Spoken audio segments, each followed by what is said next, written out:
That's a good question. Yeah.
So I'll go later back in the cell.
The United States of America, and to the republic for which it stands, one nation, under God, indivisible, with liberty and justice for all.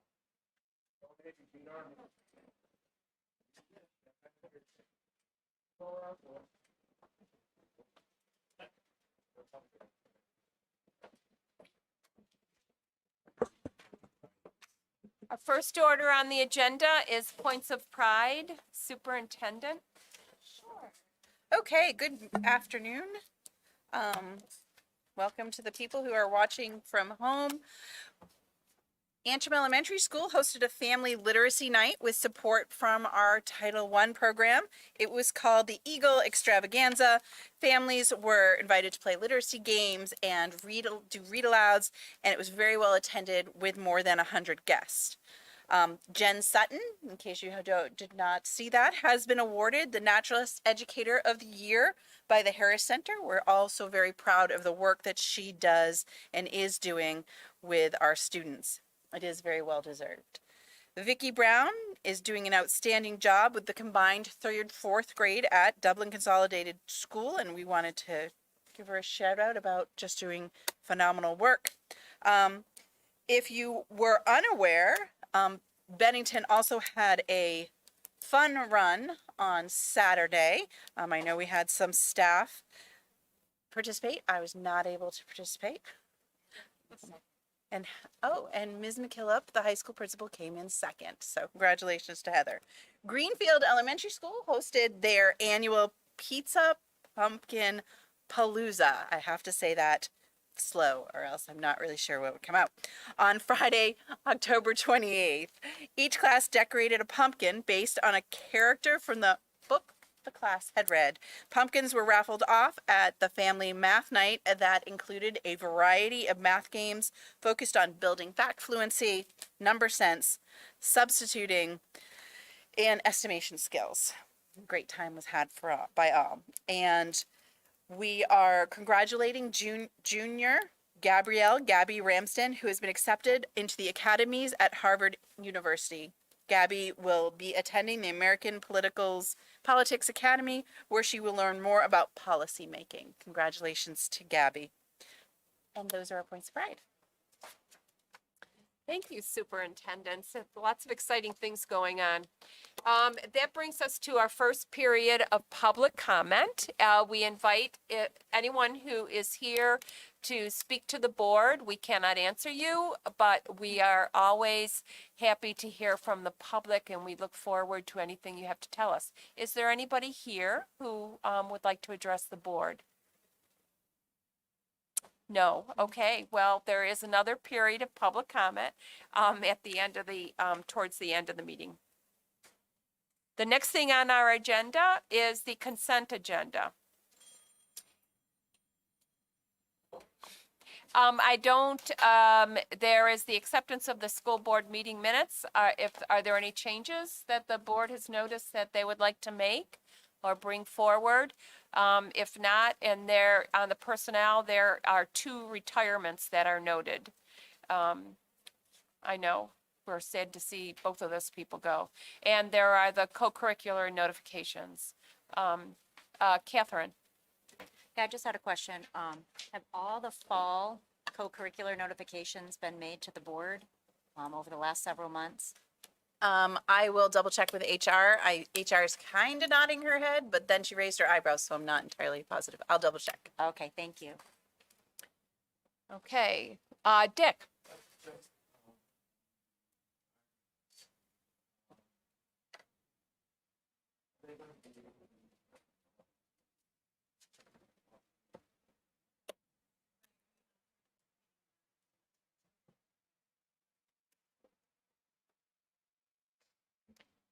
Okay, no, if that's what no other comments or objections, we will move on and have accepted those. The next is the superintendent's report and presentation of business. School board requests are first.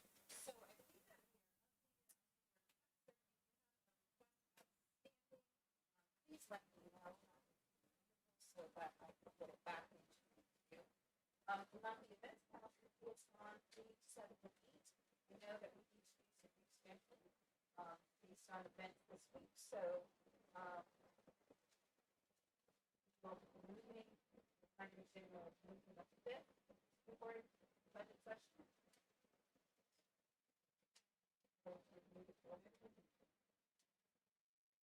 I propose we move it to the following Saturday. Does anybody have a problem with that?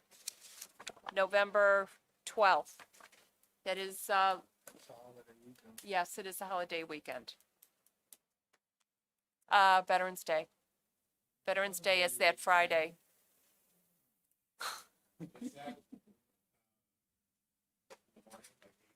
It's 8:30 to about 2.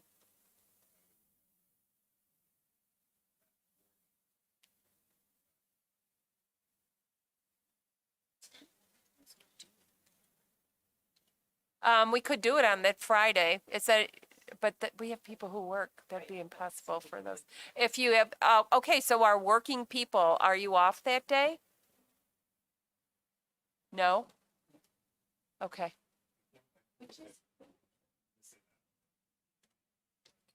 Which is very funny because it's the one holiday for the school district calendar that is legislated, that is set by state statute. You must be off on, the school must be closed on November 11th in recognition of Veterans Day.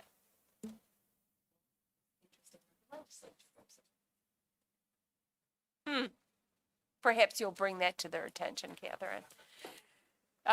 Okay, so Doug, I'm sorry, what, you said that you couldn't make it that Friday, that Saturday? I have plans for that day. However, if that's day works for everyone else, I will adjust. Okay, do you have another suggestion? I can do 11th, I can do the 12th, I can do 13th. The 13th is a Sunday. That's correct.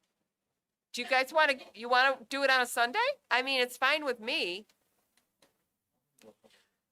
Okay, how many okay, let me see a show of hands on the 12th. That's the Saturday. How many people can make it on the 12th? Greg, you can't make it? Okay. And I guess you don't have to make it. Okay, Krista? Okay, all right, looks like it's the 12th. With an 8:30 a.m. start. With an 8:30 a.m. start.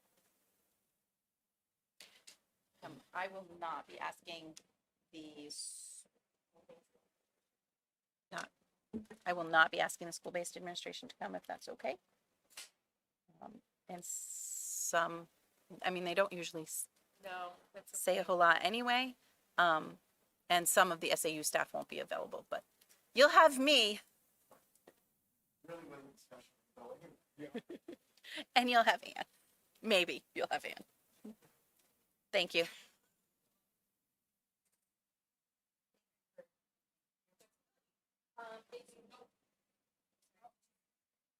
Did you say 8 or 8:30? 8:30. Okay, thank you. And if we move into, you can see that the monthly enrollments in the folders, and the agenda that will get forwarded for, not this Saturday, tomorrow Saturday, is also in the folder. That.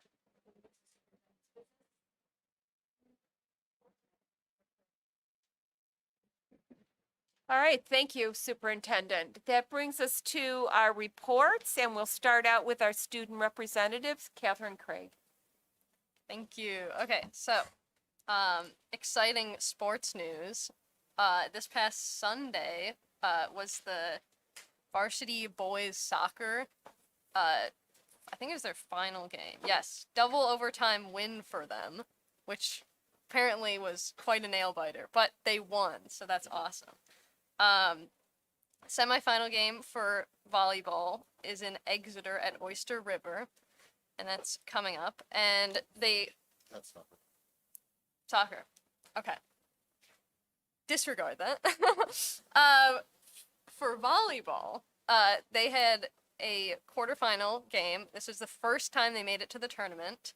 They lost it, but there was a great effort. So that's good. Football wrapped up this past weekend and yesterday too. For varsity, it was Saturday against Interlakes, and it was a great effort and a great way to end up the season. It was a loss, but it was 42-14, which is still good. And then the last JV game was a win yesterday, which is very exciting. Kendall Sullivan, varsity volleyball player, was Keene Sentinel Player of the Week last week by almost 50%. Wow. Yeah, it was quite a slam. Let's see. AP Scholar Awards have been listed on the website. 15 students were recognized for their good work on their AP exams. Reminder of the play this weekend, Agatha Christie's And Then There Were None is happening. Thursday at 7 p.m., Friday at 7 p.m., and Saturday there's a matinee at 2 p.m. and a final performance at 7. Craft fair is coming up this month, Saturday, November 19th, 9 to 2. There are going to be over 50 local vendors and also a student-run food court. Yes, very exciting. And also, planning for our winter formal has started, the snowball. And that wraps it up.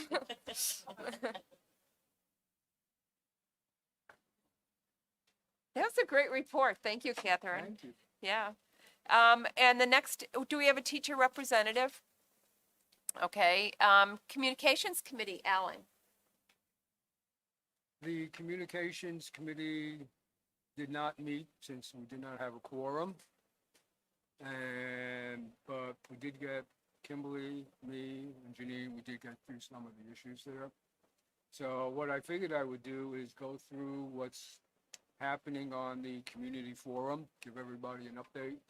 I know I've sent out a lot, but sometimes when you send out too much, people don't read it. So I'll break it down into 3 sections. The communications, the survey went out as scheduled. The initial communications went out as scheduled. It's posted to the website under Conval News, emailed, sent in school weekly updates. And thanks to all who edited, and thanks to Liz for providing some really cool looking graphics. We appreciate that. It makes it look professional. And also sent to all board members to send out to the towns for web posting. I don't know how many have done that.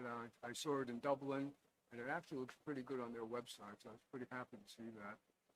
The main communications and the agenda have been done and sent out to folks for editing. The links to the graphics, strategic planning document are embedded in the main communication document, and that should be posted by the end of this week as the same communications distribution as the initial communication was. The press release information is being sent to Guilfoyle for their composing and releasing to the Monadnock Ledger and possibly the King Sentinel. We'll see how they do on that. And the reminder communication will be out next week, considering next week is when the forum is. Logistics. This will take place in the Lucy Hurlin Theater and online. There will not be childcare offered as folks did not respond to the survey questions in the positive. Nobody seemed to want childcare. There will be a meet and greet right after 8:30 at the forum. It'll be finger food, I guess as we describe it. Light snacks will be available.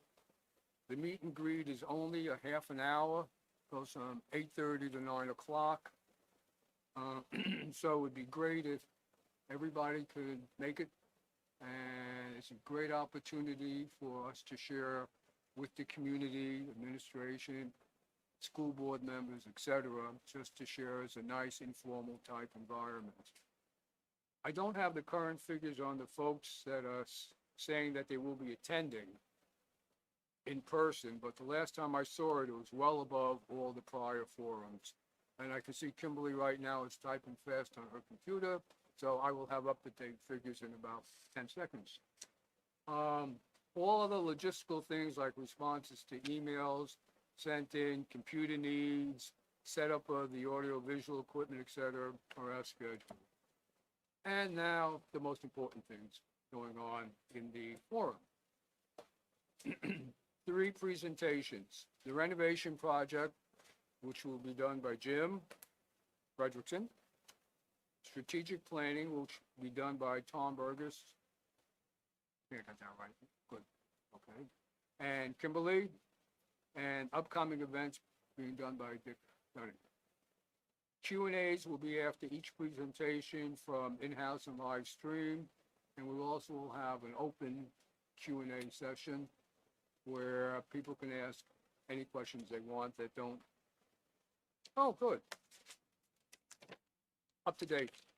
21 responded that they will attend in person.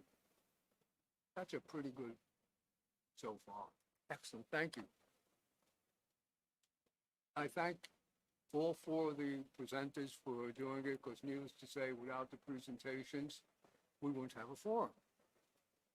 And the really cool thing I think about the presentations is all have great information to share, and everyone has their own style of sharing.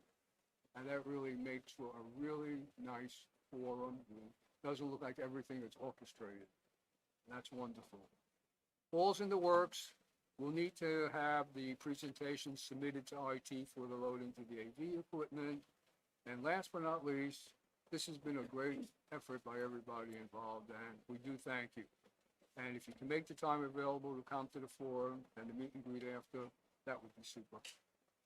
Questions? Oh, come on, at least one? No? Okay. Thank you, Alan, and I'm assuming you put that into your report format and put it in gave it to Brenda to put in the folder? Yes. Okay. Yeah, and even Brenda is agreeing. Thank you, Brenda. Just checking. Okay, and the next report is the Selectmen's Advisory Committee, and I'm giving that report. Steve Ullman was not there. So during this meeting, the largest part of it was Kimberly, our superintendent, gave a presentation to the select board on the lawsuit, starting with the genesis of the lawsuit right up to the current status, and it was really good. And I'm wondering whether the board would like the same presentation, because we have people now that are on the board that weren't here when we started. Catherine? Well, I think it would be a great idea, especially that the public can attend and listen, in light of now that we have several other suits that have followed, and the recent SWEPT suit as well on the state education funding. So I think it might all be relevant. And there's been a lot of coverage in the paper locally on Conval, but also some of these other suits, and how they all probably somewhat tied together. So I would like. Okay, it was an excellent, and rather than me going through different points in the presentation, it will be in the folder, the school board folder for this. I think we started putting them in a separate folder for reports. If they're not, I think we'll start a separate reports folder. So if you would like more information on that, you can go in and take a look at it. The other thing that was discussed was Kimberly did a little update on the timeline for submitting the MS-25 or in the DOE 25. As you know, it's always a point of interest with the select boards because it has a big impact on their ability to set the taxation rate for their towns. So she did clarify for them what needs to go into it, why it takes a while, and why we went right up to the deadline this year. I also brought historic numbers, historic dates that the MS-25 has been done to show that this is consistently where we are. So just because I think people felt we had done it so much earlier last year, and I think it was only 2 or 3 days, but 2 or 3 days matter. I know that. I just didn't want people to think we were holding on to something that we weren't. And the last item was I invited everybody to the next community forum, all the select boards to the selectmen to the next community forum. And that was the end of the meeting. The next report, the last report, is Policy Committee. Krista? Yes, do you just want to reiterate when the next community forum is? Yes. Alan? It's November 10th.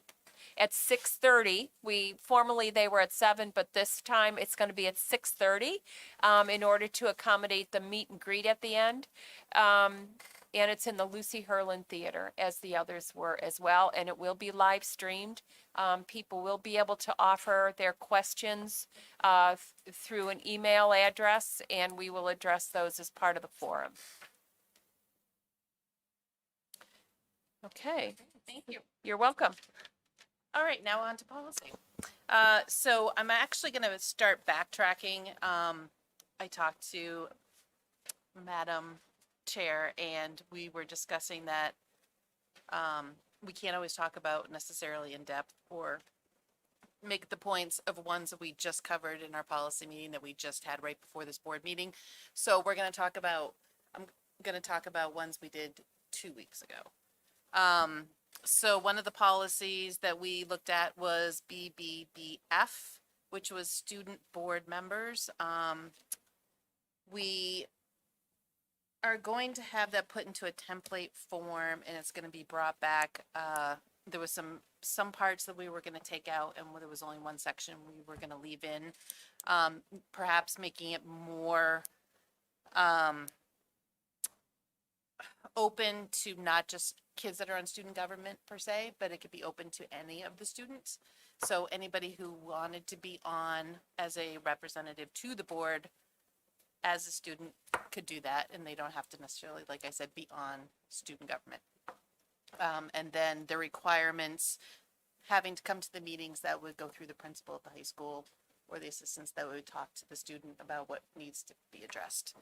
EG, which was the district communication plan, and KD and KDCA, I all sent to Alan and the communications committee. I know you got those. I did get your email.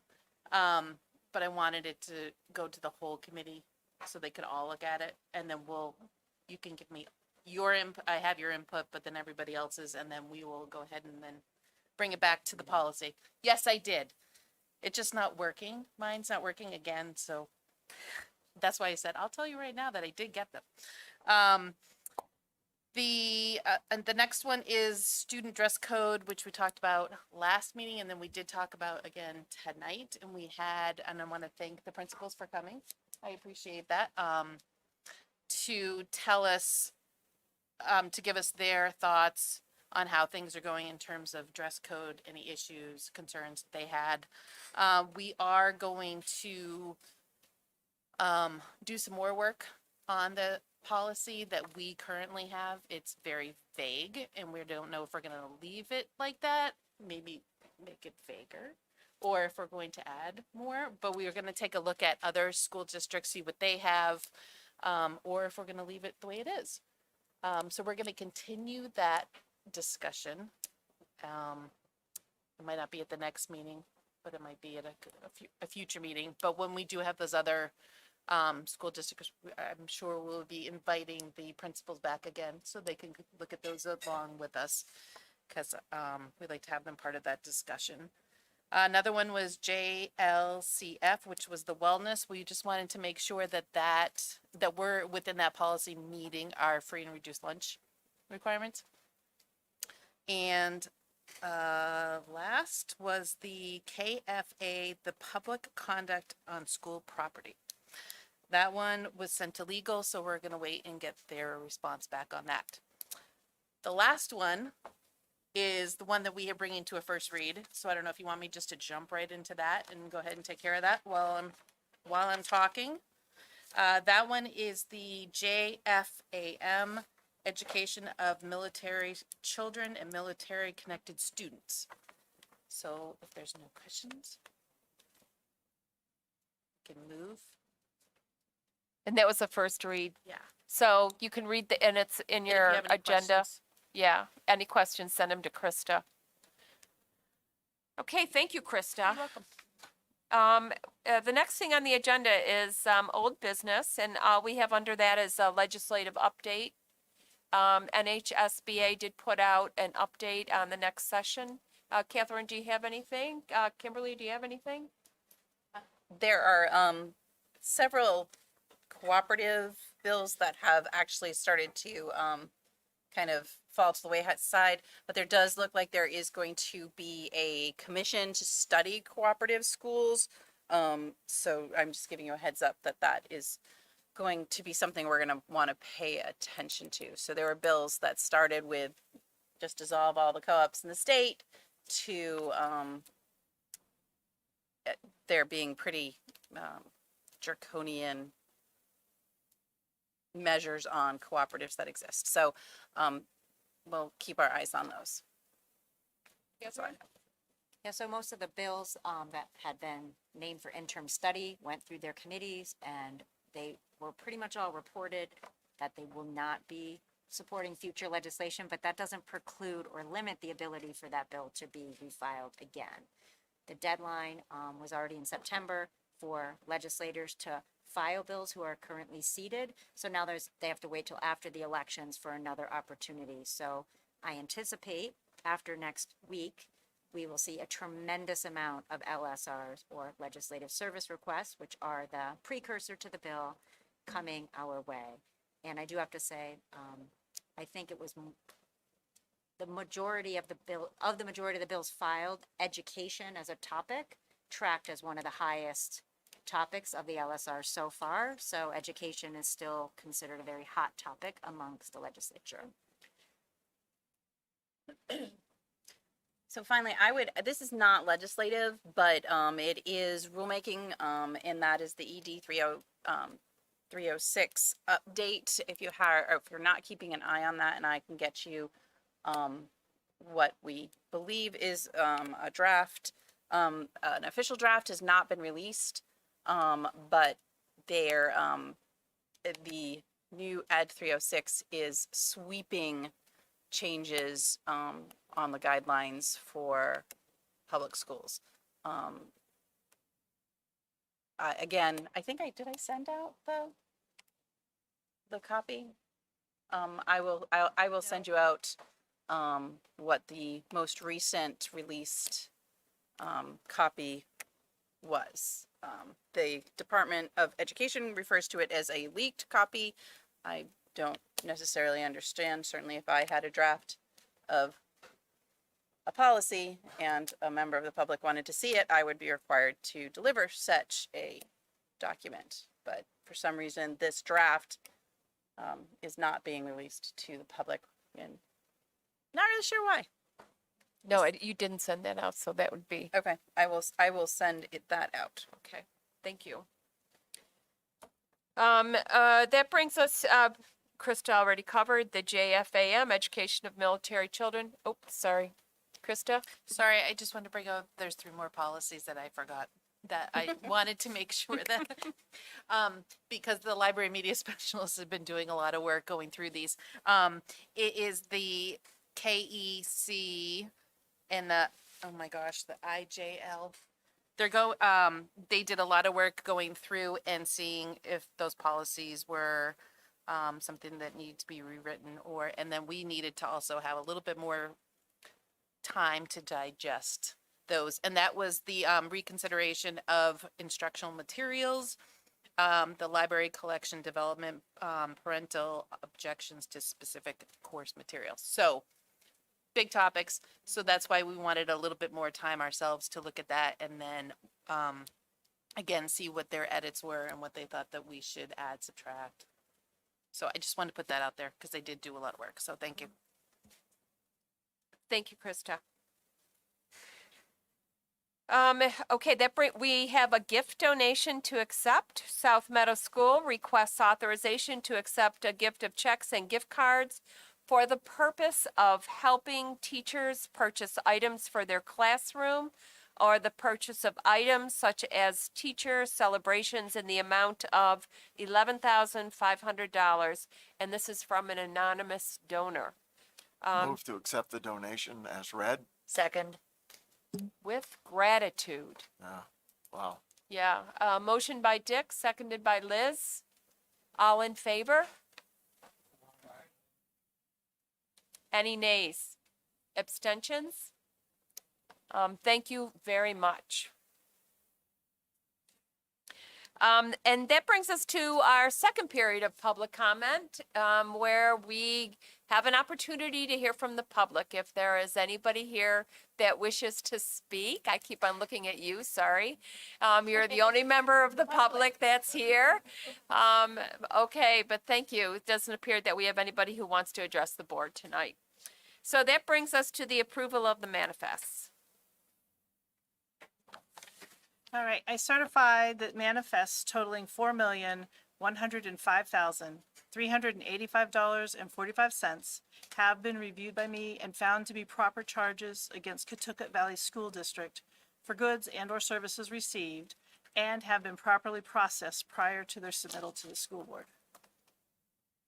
Move to accept the manifest as read.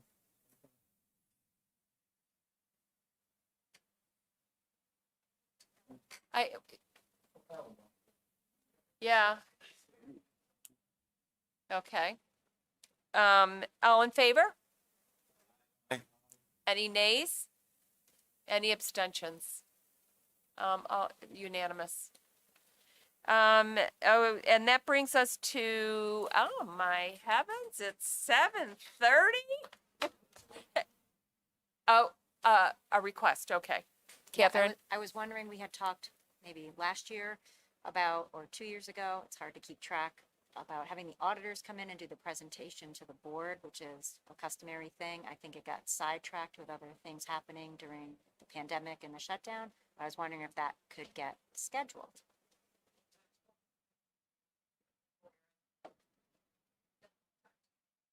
Thank you. Okay, thank you. We do have one non-public tonight. So Alan, if you'd like to call us into a non-public, please? Yep. I'd like to make a motion that we go into non-public session under RSA 91-A:3, Roman numeral 2 for personnel. Second. No, student? Sorry, student. Student. I just read what I'm given. Okay. Second. Okay. Roll call? Doug? We're kind of all over the place. Probably. Janine? Alan. Okay.